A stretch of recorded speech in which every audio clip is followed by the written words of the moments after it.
Olá, sejam bem-vindos. Este é o 5º posto emissor da Blitz. Daqui emitimos todas as semanas, agora também em podcast, depois de muitos anos a escrever sobre música e tudo o que a rodeia. Eu sou a Lia Pereira, o calendário marca, reparem na data mística, 20 de fevereiro de 2020, e a nossa varanda tem vista para Paço de Arcos. Comigo está o jornalista Mário Rui Vieira. Como está a tua semana até agora, Mário? Está a correr bem. Muito bem. Como sempre, não estamos sozinhos. A nossa convidada é um dos nomes mais destacados do fado, música que começou a ouvir na mais tenra idade. Filha da também fadista Teresa Siqueira, na adolescência começou a cantar fado na casa de fado da sua família. Em 2009, passando aqui, dando um salto temporal muito grande, chegou à aguardada estreia em álbum que veio confirmar e suplantar tudo o que de bom já se dizia sobre ela. Em 2020, continua a encher salas em Portugal e no estrangeiro, e também a nível pessoal vai ter muito para nos contar. Bem-vinda, Carminho. Olá, bom dia. Como estás? Estou ótima. Muito obrigada. Bem. Muito obrigada por teres vindo até cá. É que agradeço este convite. Maravilha. What's the price? Oh, there she goes.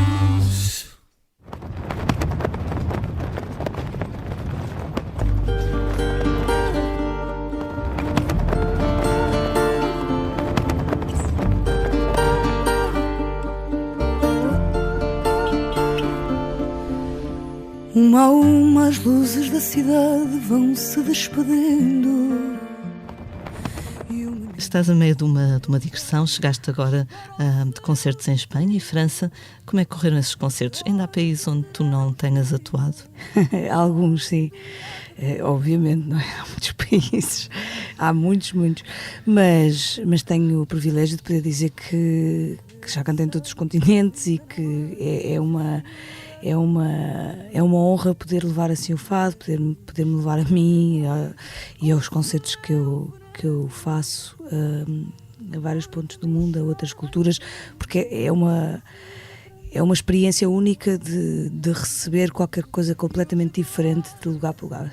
Mesmo em Portugal, o público é tão distinto do Alentejo para o norte do país, muda tanto a personalidade das pessoas, a forma como elas reagem, como elas se entregam ao concerto, que imaginarmos isso numa ótica global ainda é maior. Nós há pouco tempo eu li um artigo do Guardian que eles falavam da renovação do fado e faziam um bocado a comparação com aquilo que aconteceu com a Rosalía e com o flamenco. O que é que tu sentes relativamente a isso? Eles diziam que o fado pode vir a ser a nível internacional o novo flamenco, no sentido em que se está a renovar e se está a tornar mais atual, ou o que quer que seja. O que é que tu pensas sobre esse assunto? Eu não vejo o fado como novo fado, não existe novo fado na minha cabeça, nem na minha experiência, na experiência que tenho. O fado é o fado e vai andando de uma forma independente dos próprios fadistas, ou seja, o fado é maior que a soma dos fadistas, na verdade é uma entidade e as pessoas que o ouvem e os tempos e a conjuntura política, social, cultural que vivemos hoje também influencia o próprio desenrolar do fado. Portanto, há muitas coisas que nos soam diferentes se nós formos ouvir o fado há 20 anos atrás, mas também esse mesmo fado já é bastante diferente do fado há 40 e de há 50. Por isso, ele sempre se pretende contemporâneo do tempo que se vive e das inquietações e das preocupações daquilo que os portugueses sentem naquele momento, e não ser um revivalismo de tempos que já lá vão, na verdade. Agora, isso para mim não significa que há algum santo grau que vai dizer como é que se muda o fado. E há muita gente a querer reclamar isso para si. E eu não defendo isso de todo. E acho que o meu caminho é o meu caminho e cada pessoa faz um caminho. Claro. Essa soma vai dar no resultado que ainda não sabemos qual é, o que é que vai ficar parte da linguagem do fado, o que é que vai ser grandes experiências de artistas, mas que ficam no side, quer dizer, como projetos paralelos e inspirados no fado, mas que não integram a própria linguagem. Portanto, isto tudo tem uma linguagem com 200 anos e com as características que o fado tem, não se muda por obra de alguém. de uma pessoa só. E depois as mudanças têm que ser feitas de dentro para fora e não no sentido inverso. O caso da Rosalía é um caso, para mim, de um desenvolvimento, de uma evolução ou de uma experiência muito bem conseguida naquela linguagem.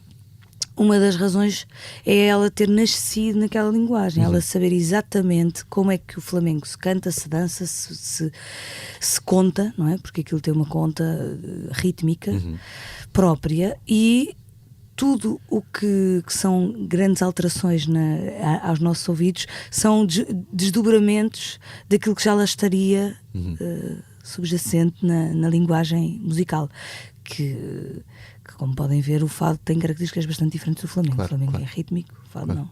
Mas o que é engraçado na Rosalía é que tu ouve-la em disco e depois ouve-la ao vivo, e ela ao vivo está muito mais perto até da raiz do flamenco, é muito mais, parece muito mais direto e muito mais indo buscar aquilo que ela aprendeu desde pequena, porque ela começou a cantar desde muito pequena. Acho que os discos são sempre laboratórios, não é? Claro. E nós vamos fazendo aquilo que...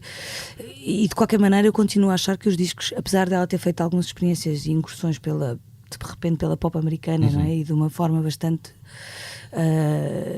quer dizer, contrastante com aquilo que ela estava a fazer, voltou já, não é? Já de repente aparece a fazer aquele tema que agora não me recordo o nome, que eu sou péssima para nomes, mas o último que ela lançou, o último single, sim. e que já vem outra vez com as palmas de uma forma marcada e com os guitarristas, e se bem que, se ouvirmos bem, Está lá. aquilo está ali nagrido de uma forma bastante pop, não é? Mas essa é que é a grande mais-valia dela, é conseguir dar-nos ao público todo mais sobre a linguagem. Voltando agora à tua digressão, tu vais agora a Sintra, não é? Daqui a pouco tempo. Esta tour por auditórios, o que tu sentes quando atuas num auditório e estás mais perto do teu público é muito diferente daquilo que tu sentes quando atuas num coliseu ou num sítio maior.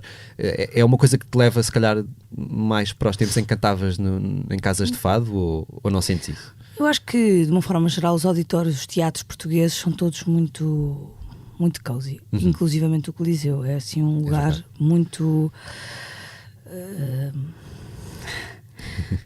perfeito para se tocar a música que eu toco. E, portanto, a forma como as pessoas realmente se dão num lugar daqueles é muito gratificante, e sim, recorda-me um bocadinho as noites de fado. A pessoa procura sempre levar para o palco, eu no meu caso procuro sempre levar para palco essa experiência, seja ele qual for, seja ao ar livre, seja grande, quer dizer, uma plateia muito grande ou seja uma plateia muito pequenina. A tentação é sempre que as pessoas passem por essa experiência e não me adaptar ou me transformizar ao palco onde vou cantar, não é? Porque há sempre essa tendência às vezes, e há um freio em dizer, eu vou fazer o meu concerto e vou tentar que as pessoas cheguem a esta harmonia com a música. Claro que há sempre adaptações pequenas que se fazem e tudo mais, mas é uma turnê que eu estou com muita vontade de fazer, já estou a fazer, mas que me dá muito gozo, porque geralmente eu nunca estou no inverno em Portugal, eu estou no verão, na altura dos festivais, na altura dos concertos ao vivo, quer dizer, obviamente, mas ao ar livre. É espaço público, sim. E estes assim mais fechados, nesta altura costumo estar fora, portanto está a ser maravilhoso. Uma experiência diferente. Sim. É bem conhecida a tua ligação ao Brasil.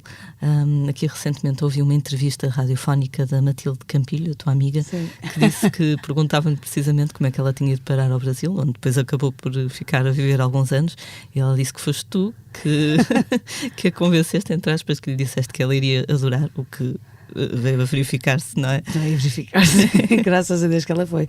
Foi assim uma aventura que foi um dia que ela disse, eu preciso ir para algum lado, eu preciso ir para...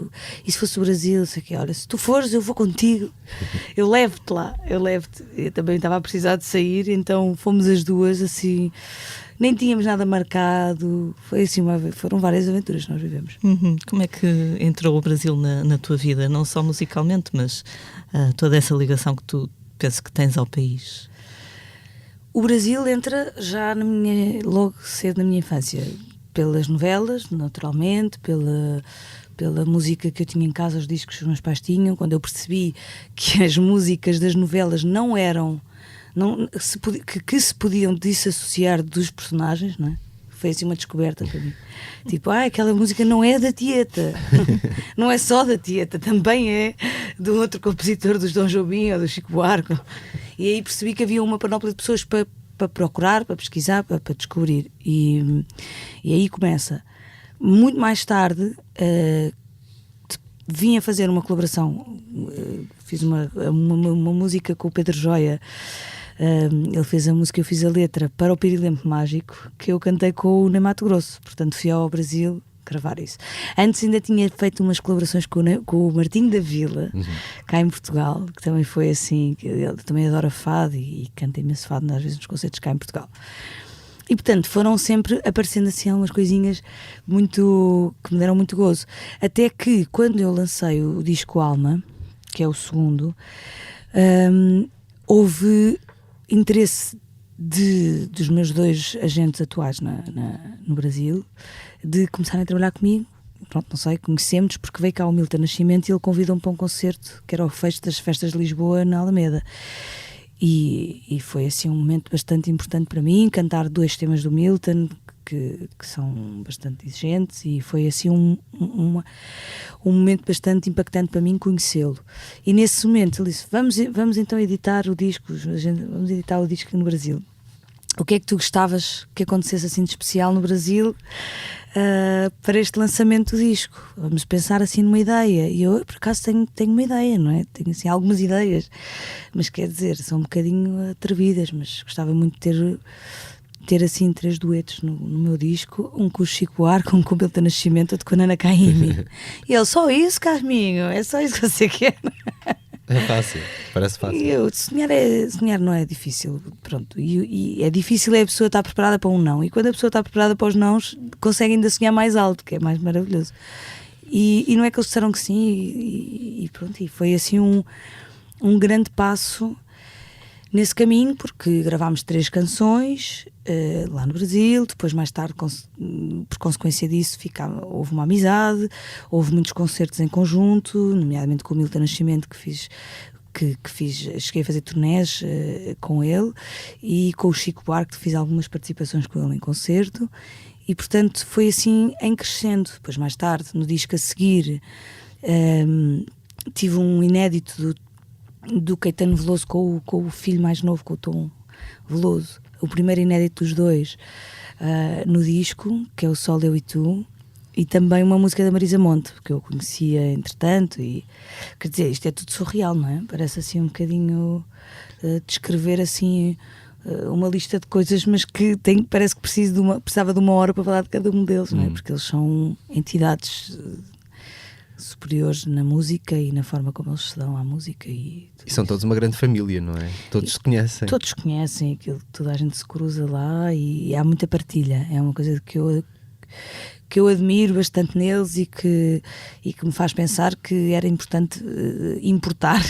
Mas já começa a acontecer um pouco isso. Já, cada vez mais. E as novas gerações hoje em dia, as bandas e os artistas cruzam-se imenso, e para mim eu acho que é fundamental. Os artistas têm que estar com os artistas, porque e isto não é numa ótica, quer dizer, é mesmo na inspiração mútua e tu olhas para o trabalho do outro que te vais relacionar com o mundo através dos olhares desse artista. Se ele for bom, portanto vai-te dar uma janela nova, não é?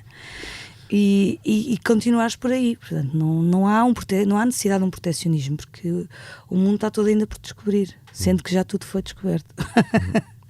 Tu de disco para disco tens vindo a escrever cada vez mais, não é? A Tecedeira, eu acho que é provavelmente uma das canções que eu mais gosto de ouvir cantar. É uma coisa muito visceral.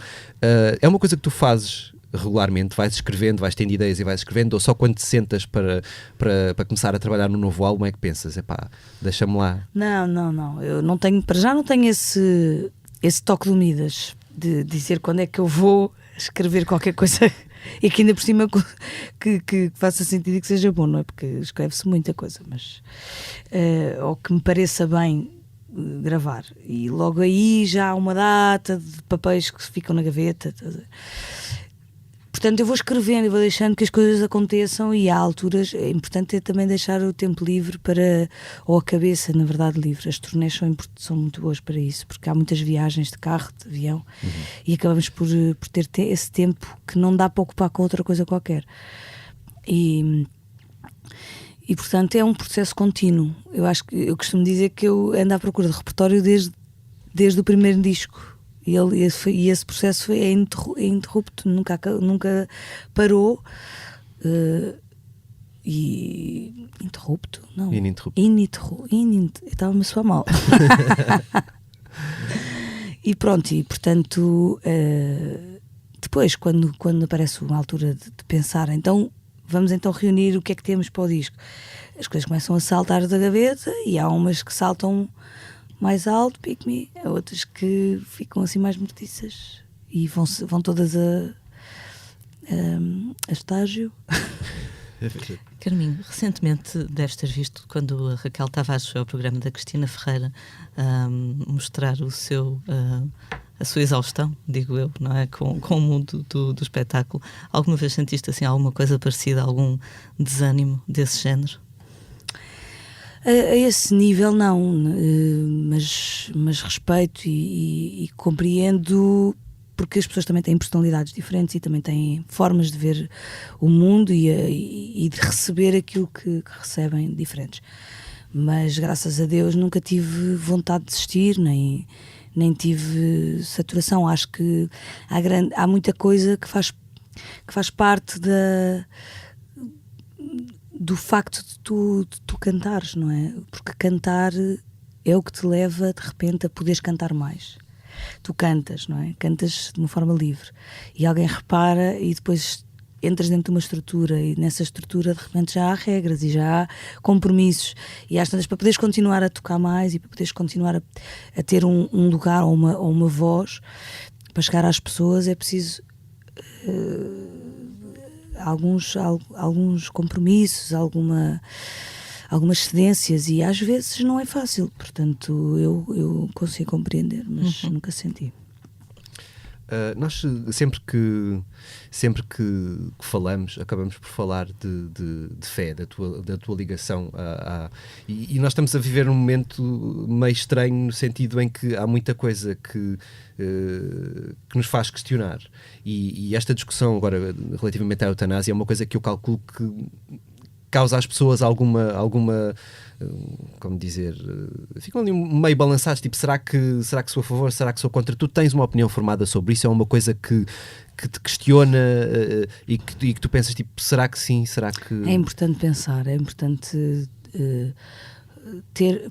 ter uma opinião, nem que seja para nós nos posicionarmos um dia.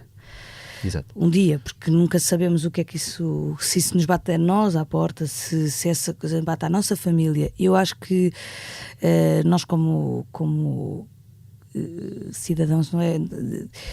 Independentemente da minha fé, eu acho que a minha fé leva-me a ter um lugar na minha posição. Mas independentemente, o que importa é a pessoa posicionar-se e não deixar esta dificuldade que é a posição da eutanásia para os outros. Deixar sempre para os outros. Os outros é que têm que saber com isso, e nós não. Nós achamos bem e mal, nós achamos que há algumas alturas em que sim, outras que não, e portanto as posições mais corajosas às vezes são muito difíceis de assumir, não é? Se houvesse um referendo, tu tens noção de como é que votarias ou Tenho. não? Tens. E não nos vais dizer isso. É assim, como te digo, é uma posição muito difícil, pela qual eu nunca tive que passar nem de perto. Portanto, toda esta agora, a vida é algo pela qual eu luto. Eu luto pela vida, percebes? Luto pela vida no sentido de contornar a vontade de morrer. e tentar contornar essa vontade de morrer. Eu sei que isto pode parecer uma opinião light, mas é mais profunda do que parece. Parece. Vamos seguir então. Oh, there she goes.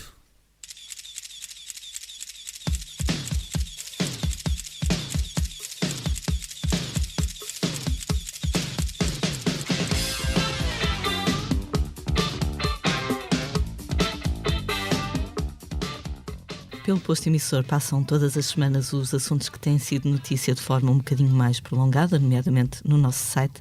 Esta semana temos novidades no Rock in Rio, que ontem à noite, ou muito recentemente, anunciou uma data de nomes para o único dia que não tinha ainda concertos confirmados. A 27 de junho vão então ao Parque da Bela Vista duas grandes glórias da pop dos anos 80, Duran Duran e A-ha. A-ha em estreia em Portugal, acreditas, Mário? Depois destes anos todos. Exato. Finalmente vamos ouvir a Take On Me ao vivo. Espero que com um vídeo projetado lá atrás. Exato. E vão também tocar os Bush, de Gavin Rossdale, e os nossos Chutes e Pontapés, que continuam a ser os grandes totalistas. São a única banda a ter tocado em todas as edições do Rock in Rio Lisboa até agora. Carminho, tu gostas de ir a festivais? Tens algum festival favorito? Tenho vários, gosto imenso do Alive, gosto do Primavera Sound. Acho que são os dois festivais que de alguma maneira vão reunindo as pessoas que eu gosto de ouvir e assim de uma forma bastante eclética. E depois também os meus amigos, não é? Porque acho que os festivais têm além da música, têm as pessoas terem uma experiência, é um pacote, não é? Mas o Rock in Rio também já fui várias vezes e gosto imenso, e inclusivamente já cantei num festival destes no Sudoeste. Eu lembro-me bem. Foste lá, não foi? Foi, estive lá, sim senhor. Também houve uma altura em que depois o Sudoeste ficou um bocado longe para mim de caminho, não é? Agora já sou um bocadinho mais sénior. Mas eu adorava ir ao Sudoeste e acampava e havia... Bem, de tudo um pouco. E foi interessante ver a reação das pessoas no Sudoeste, onde não estariam tanto à espera de ouvir fado. Foi muito espetacular, era tudo em tronco nu, tudo ali a curtir, de braços no ar, com olhos fechados, assim, não sei bem porquê. Exato. Mas bastante entregues à música. Aquilo foi assim uma experiência linda, por acaso. Outra das notícias desta semana foi o anúncio do regresso da Adele, uma das últimas grandes estrelas, se calhar, da pop, que, tendo esse estatuto, pode fazer o que entender. Ela está há bastante tempo sem aparecer e, pelos vistos, no passado fim de semana foi ao casamento da melhor amiga num pub de Londres. Foi ela que oficializou o casamento? Exatamente. Uma amiga minha também me convidou para fazer uma coisa dessas. Eu ainda não preparei nada. Deus me ajuda.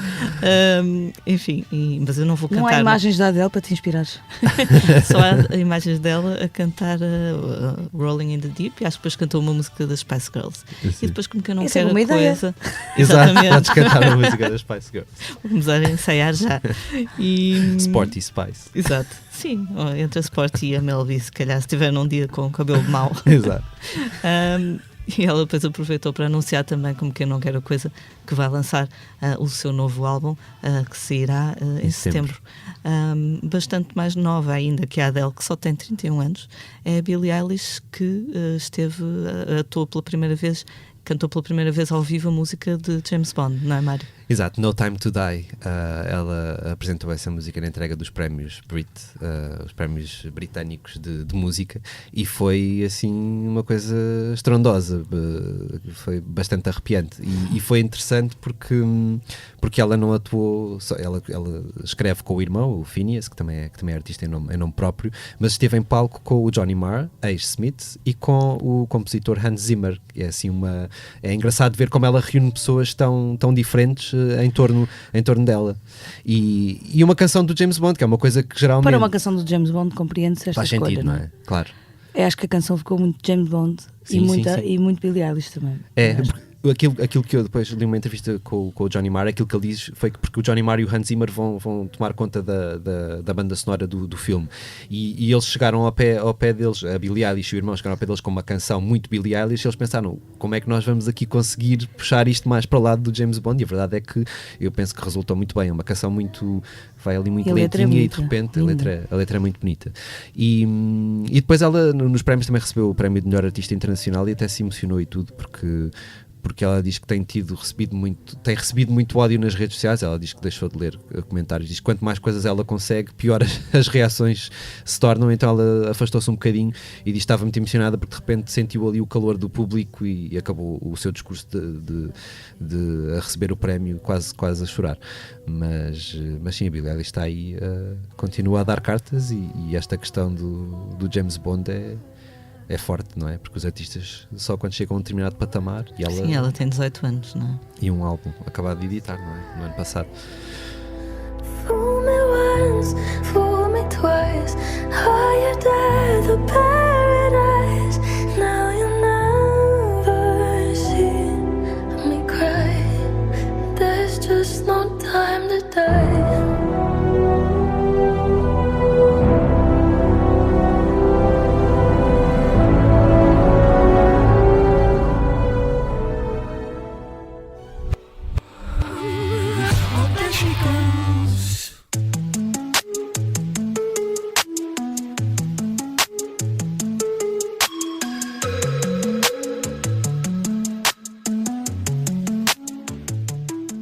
O posto emissor revela também o que andamos nós, jornalistas das leads musicais, a fazer. Nos últimos dias eu fiquei por Lisboa, Laveiras. O Mário foi a Londres para 2 missões bem diferentes. Queres falar-nos um bocadinho delas? Sim, fui ouvir pouco antes de ser editado o novo álbum do Justin Bieber. E depois fui ver um concerto e entrevistar os Black Crowes, que são assim 2 coisas muito diferentes. No fundo, um bocado como a Billie Eilish, não é? Reunir gerações diferentes. Completamente, tanto que o Justin Bieber fez um showcase numa sala mais pequena da O2 Arena e estava obviamente cheio de adolescentes com as hormonas em alta, e depois no dia a seguir fui ver um concerto dos Black Crowes num pub e era só homens com perto de 50, 60 anos, portanto foi assim uma experiência. Com as hormonas também. Também, bastante, mas as hormonas aí mais influenciadas pela cerveja, não é? Mas foram assim 2 experiências muito diferentes. Na audição do disco, que acabou por sair 2 dias depois, do Justin Bieber, ele estava à nossa frente, não respondeu a perguntas, mas foi falando um pouco sobre o álbum, e foi muito interessante ver a reação, a procura dele, da reação do público. De um lado estavam pessoas da editora, do outro lado estavam jornalistas, e ele esteve quase sempre virado para os jornalistas, a olhar fixamente nos olhos. Houve uma altura que ele olhou fixamente para os jornalistas e pensei, tipo, estás à espera que eu faça o quê? Que eu me ria? Que eu... Foste abençoado. Fui abençoado pelo Justin Bieber, mas foi uma situação assim interessante. Ele acabou por dizer que este disco é um disco muito sobre... o álbum chama-se Changes, e ele diz que é muito sobre as mudanças que lhe vão obviamente acontecendo, e o facto de se ter casado no ano passado e não sei o quê, tudo isso ele diz que influenciou muito este disco, e esta questão das mudanças, e lembrando que o Justin Bieber começou com 15 anos mais ou menos, e obviamente a vida dele é uma coisa muito pública, e isso obviamente terá influenciado a forma como ele foi desenvolvendo a sua personalidade. Tu começaste muito cedo também, tu sentes que de alguma forma isso moldou a tua personalidade? Tens começado a cantar em casas de fado, tinhas quantos anos quando começaste?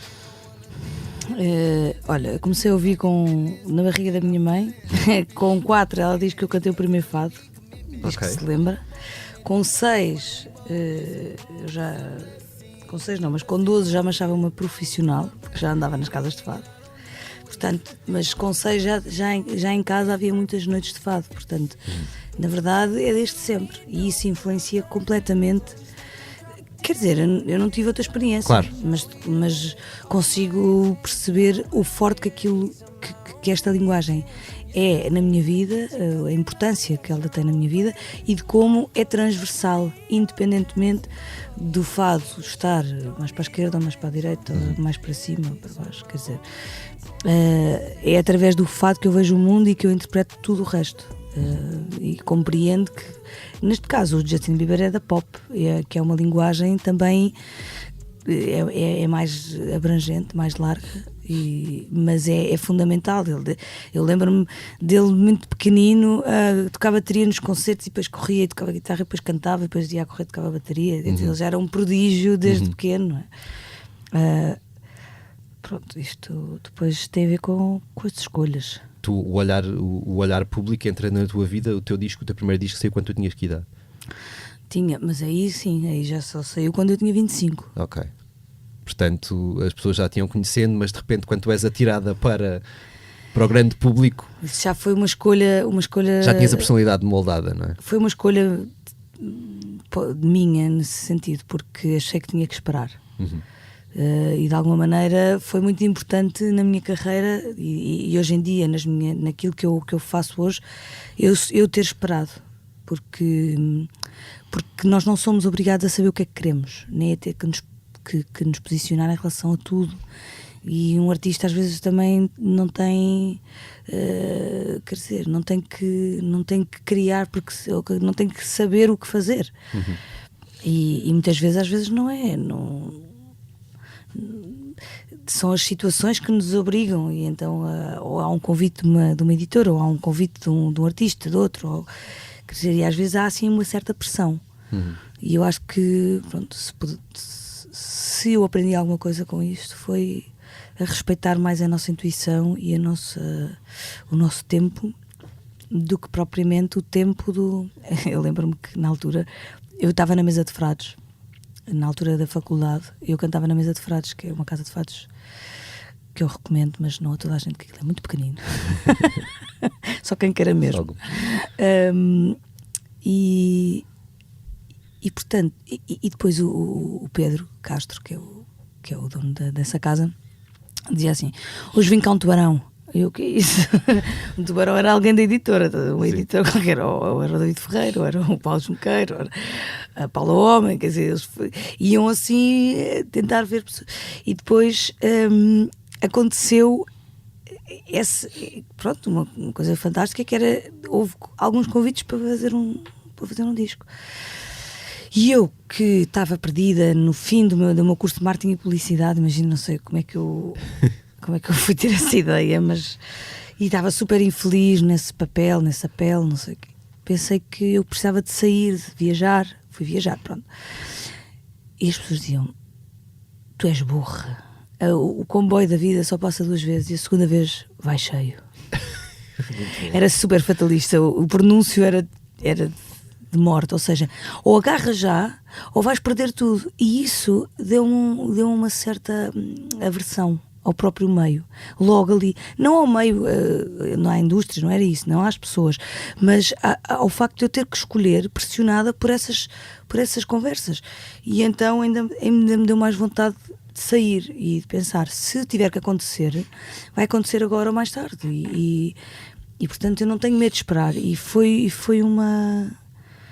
assim uma inconsciência. Só agora é que consigo verbalizar estas coisas, porque não foi nada um ato de coragem nesse sentido, foi um bocado inconsciente, um bocado medo até de começar a fazer uma coisa que não tinha direção, que eu não sabia o que é que havia de cantar, que não ia poder defender ao vivo, porque se eu não acredito naquilo, quer dizer, se eu não tenho um pensamento para dizer, como é que eu posso depois acreditar naquilo que vou dizer, ou cantar, neste caso? Claro.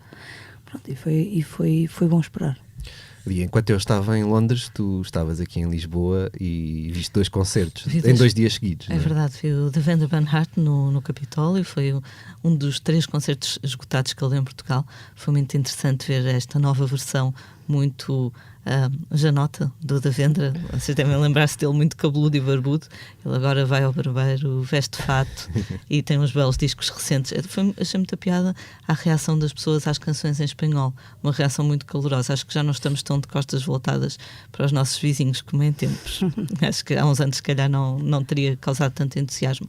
E depois no dia seguinte vi os Big Thief no Lisboa ao vivo, que foi o primeiro concerto deles depois de uma paragem, e notou-se muito. Houve muitos enganos, muitas paragens, e mais uma vez o público impecável ali, sem qualquer assobio, apoiando a banda, mesmo assim dando a mãozinha à banda, muito carinhoso. Enfim, foi uma semana com muitos concertos. Também estiveram cá os Tindersticks e pronto, esta semana penso que vai ser um pouco mais calma em termos de concertos.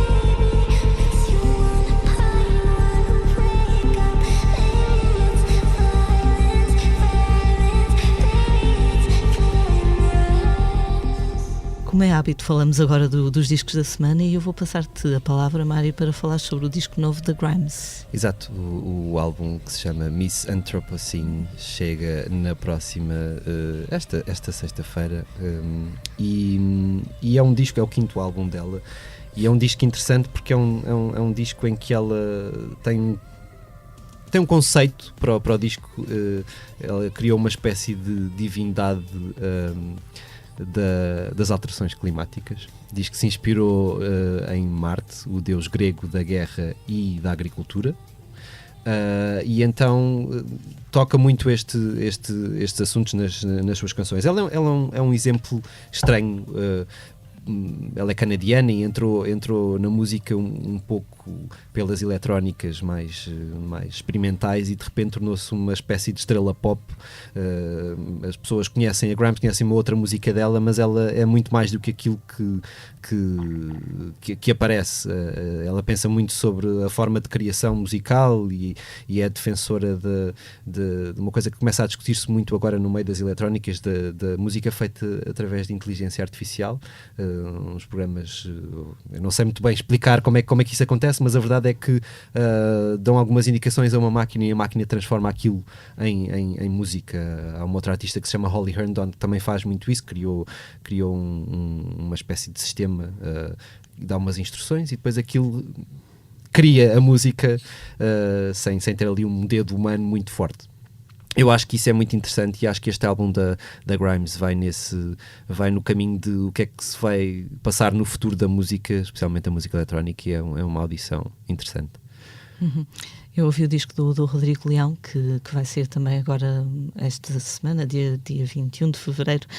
Ele deu-nos uma entrevista que poderão depois ler na revista do Expresso, de dia 22 de fevereiro, em que curiosamente também fala de eletrónica. Diz que se deixou influenciar muito por aqueles músicos como Neil Fram ou Olafur Arnold, peço desculpa pelo meu sotaque escandinavo falso. E ele diz que também usou muito uma coisa engraçada, que era gravava vozes e depois punha em reverse, e diz que ficavam a soar a russo, e inclusivamente chamou a sua violinista russa para escrever uma letra em russo a partir daí. Okay. Muito engraçada a entrevista. Ele contou também com a ajuda da filha. Ele tem 3 filhos, a filha mais nova, da própria mulher. Sempre uma pessoa extremamente amável, o Rodrigo Leão, e muito, muito criativo e inquieto, no melhor dos sentidos, creio eu. Forgive me, my fortress, and I can't see all my thoughts is on there, already longing, already still. Oh, there she goes.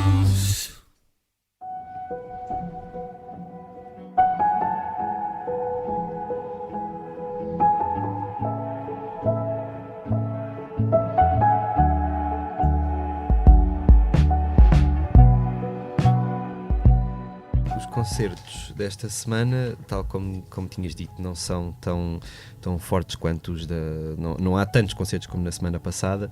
Há alguns por estes dias, mas antes recordo que a Carminho sobe ao palco, não é já na próxima semana, sobe ao palco do Centro Cultural Olga, Cadaval, em Sintra, a 29 de fevereiro. Antes, já no dia 22, Jimmy P celebra 10 anos de carreira no Coliseu do Porto. Patrick Watson regressa a Portugal para concertos no Coliseu de Lisboa a 23 de fevereiro e na Casa da Música a 24 de fevereiro, com o filho da mãe a assegurar as primeiras partes. E o Rodrigo Leão, de quem estávamos a falar, apresenta um novo álbum no Centro Cultural de Belém, em Lisboa, a 27 de fevereiro. As datas e locais destes e mais concertos estão para consulta no site da Blitz.